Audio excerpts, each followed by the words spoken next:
once upon a time, there were 3 little girls discussing Easter.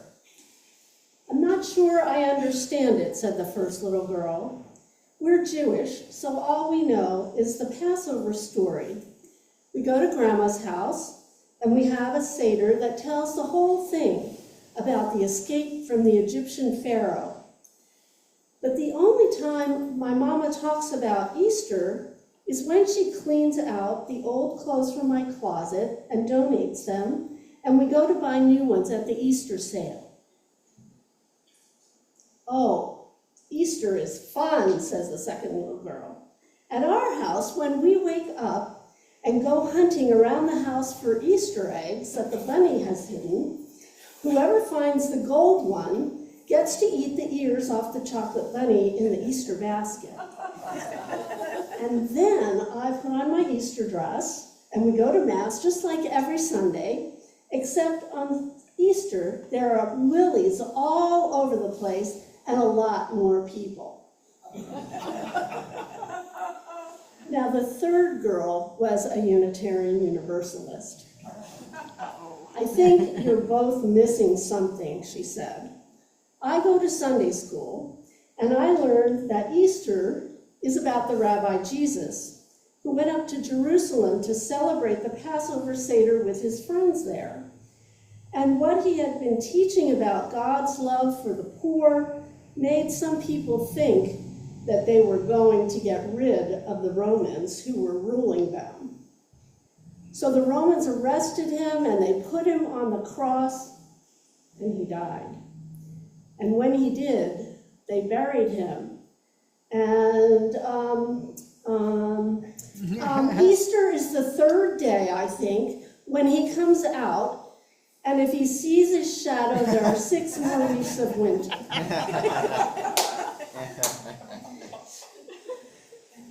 You know, we shouldn't really be surprised by a little UU girl not being a bit confused about Jesus. After all, we UUs don't talk about him an awful lot. And there's some actually good reasons for that. Some come from places where the Bible has been used in an oppressive and sometimes abusive ways. There's pain and loss and anger that can come from that. But I'm wondering if today it might be possible to hear the story of Jesus with some fresh ears. It's Easter, and I think it's a good time to think about his work and teachings, especially right now. Because right now, those teachings are being twisted and contrary to what he actually taught, being used in this country to promote white Christian nationalism and a host of beliefs and actions that, at least in my opinion, can accurately be described as non-Christian. The first thing to know about a Unitarian Universalist approach to the Bible, or any other text for that matter, is that we use our reason and our intellect as we would with any other book. So let's begin there. As we know, the story of Jesus of Nazareth is told in the Christian scriptures called the New Testament, and the New Testament is structured in this way. The first 4 books were written over a period of 30 to 60 years, starting at about 35 years after Jesus' death, and those 4 books are called the Gospels. They talk about Jesus' birth, his ministry, death, and resurrection. The resurrection is what Easter is all about, and some say it is the central message of Christianity. The other books in the New Testament, well, really you can talk about the Bible as a kind of library, because it is a compilation of many writings, many books written by different people. They relate to what Jesus' disciples did after he was gone. Many of them are letters or epistles about the establishment of small churches. They also address the kind of thorny issues that come up in any community. Many of them were written by the Apostle Paul, who never actually met Jesus while he was alive, but literally had a vision of Jesus about 3 years after his death, a very powerful experience. As the Gospels relate, Jesus was baptized by John the Baptist, and then after a period of testing, some say by the devil or by Satan, tests which he passed, by the way, he began recruiting disciples, a small group that he could teach directly. Though most of the women were not named, women were always a part of the circle of people that were close to him. His messages were radical yet simple. People should feed the hungry, clothe the naked, provide for widow and orphans, and bring comfort to the prisoner. When asked to identify the most important aspects of Jewish law, Jesus summarized the entire Old Testament, or Hebrew scriptures, saying, the greatest commandment was to love the Lord your God with all your heart, with all your soul, and with all your mind. And he said the second is like it, to love your neighbor as yourself. As Unitarian Universalists, we might say that love is the central message of Christianity. His most well-known and core sermon was the Sermon on the Mount, a series of 8 blessings. Blessed are the poor in spirit, that is, those who are humble, for theirs is the kingdom of heaven. Blessed are those who mourn, for they shall be comforted. The meek, for they will inherit the earth. Those who hunger and thirst for righteousness, for they will be filled. Blessed are the persecuted, for theirs is the kingdom of heaven. And the pure in heart, for they will see God. And he said, blessed are the merciful, for they will receive mercy. Blessed are the peacemakers, for they will be called children of God.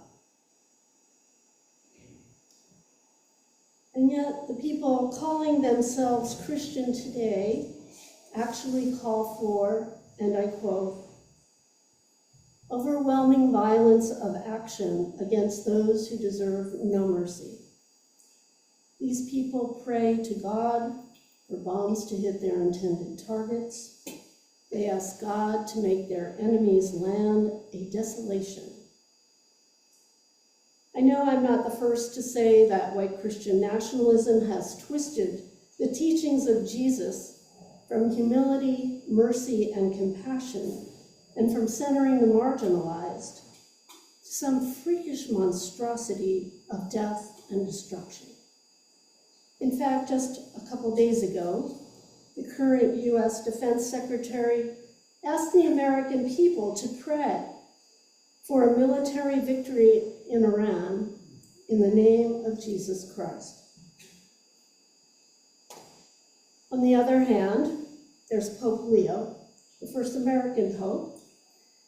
During a Palm Sunday Mass, the Pope said that Jesus cannot be used to justify war.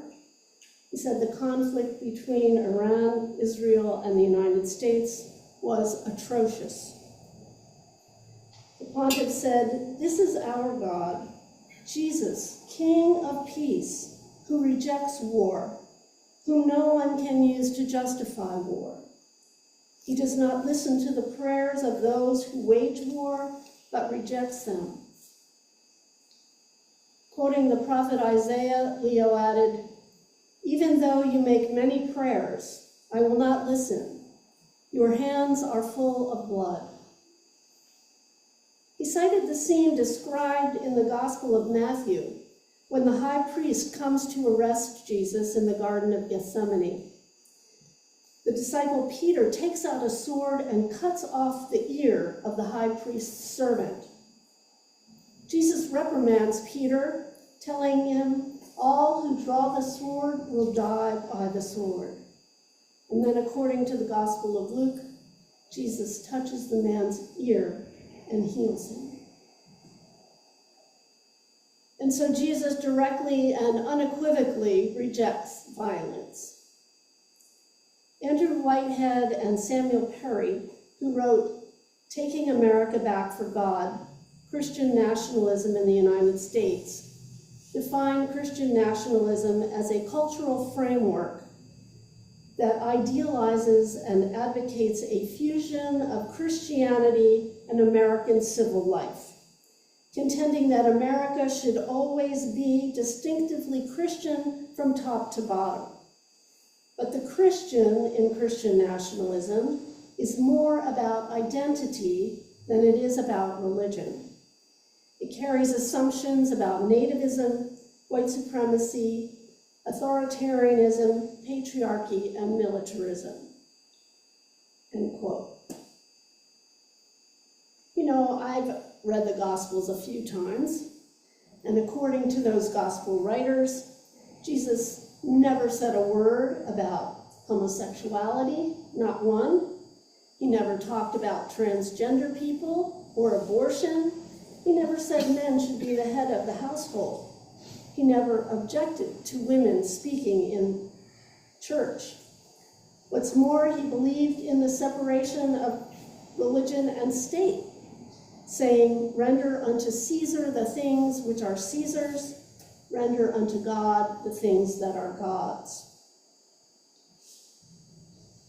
One of the foundations of Unitarianism in particular is the humanity of Jesus, that unlike the Trinitarian theology, he is not co-equal with God, but fully human.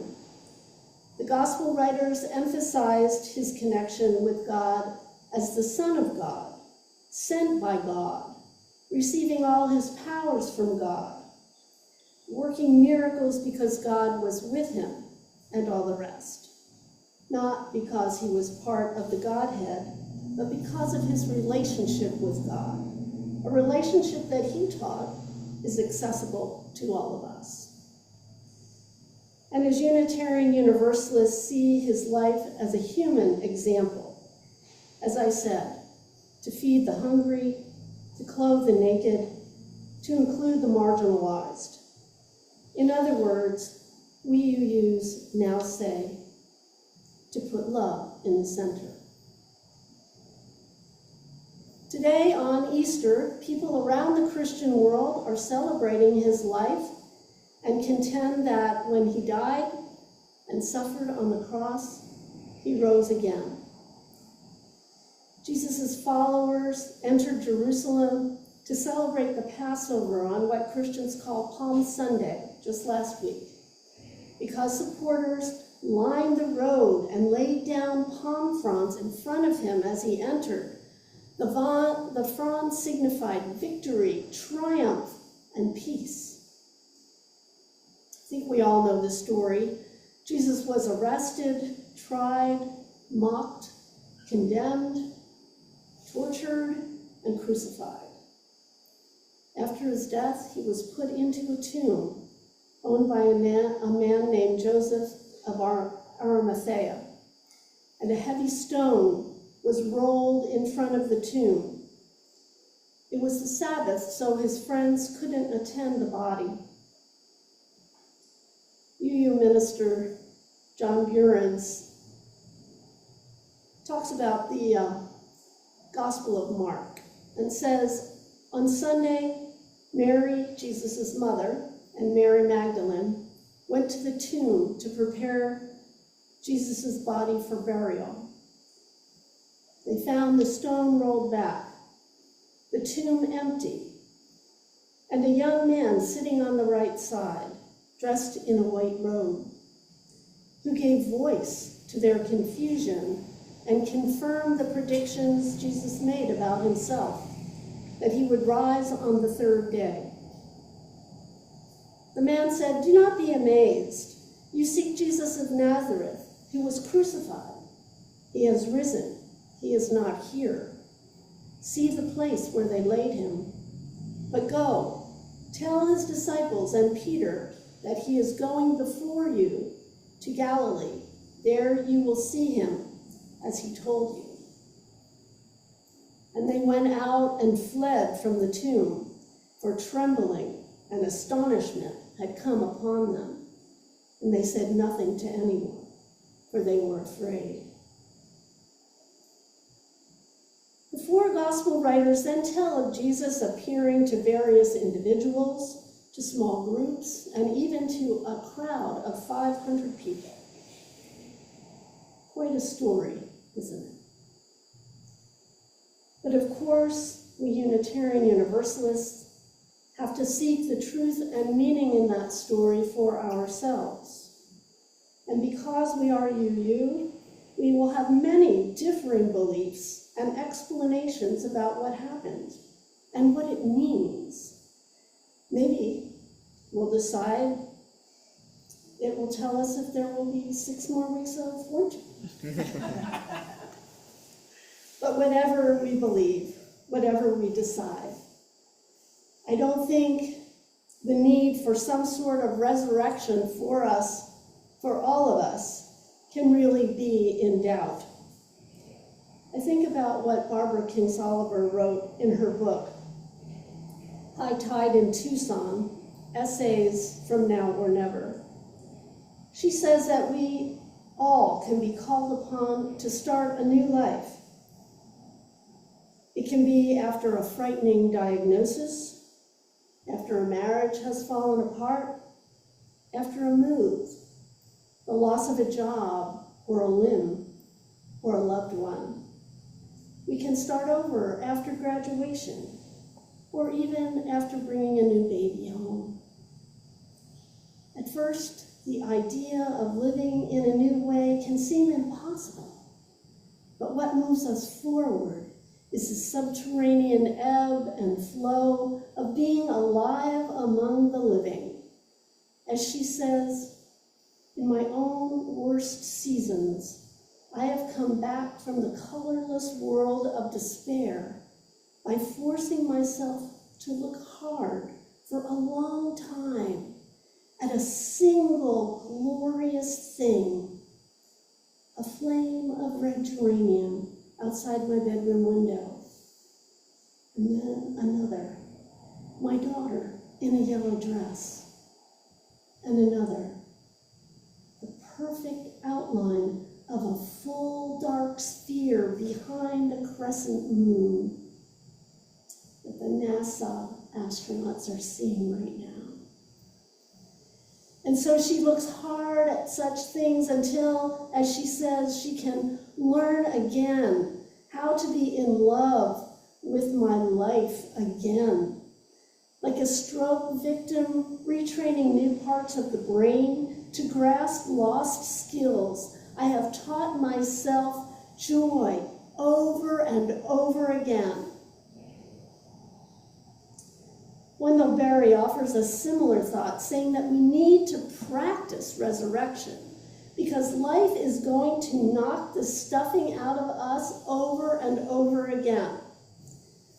So maybe we can find a way to practice resurrection, or maybe we can call it renewal, not only in our personal lives, but for our country and our Constitution, and I dare hope for our planet as a whole.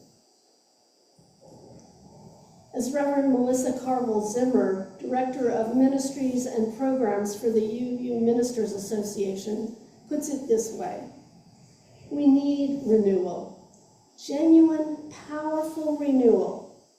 She says, I want communities of care and real connection we can trust.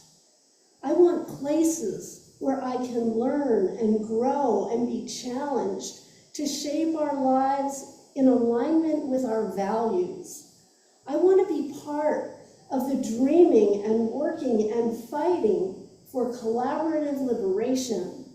I want to deepen and widen my capacity to be present for all of it, including the joy that is our birthright.